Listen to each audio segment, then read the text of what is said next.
అసలు నీకు ఎందుకు మా నీకేం మాట్లాడాలి అంటున్నారు వాడు. గత వారంలోనే మాట్లాడుతున్నారు కదా. నీకెందుకు మాట్లాడు రాజా, ఏం చేసుకుంటా చేసుకో. భయపడుతున్నారా? అగ్నికొండ ఎదురు సింహపూర్లో వేస్తారు, జాగ్రత్త అన్న వార్త చెవిని పడ్డా కూడా ప్రార్థన చేసుకుంటున్నాడు, దేవుడిని ఆరాధిస్తున్నాడు. ఎందుకో తెలుసా?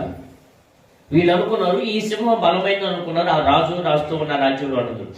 కానీ దానియేలు అంటాడు, అబ్బాయిలు ఆ సింహాన్ని పుట్టించిన సింహం నా పక్షాన ఉన్నాడు. చప్పలు కూడా దేవుడు భయపడతాం. హల్లెలూయా, హల్లెలూయా. ఈ సింహాలను పుట్టించిన యోధా గోత్రపు సింహం నా పక్షమైనాడు. ఆ సింహాన్ని నేను నమ్ముకున్నా. నీకెందుకు భయపడతా?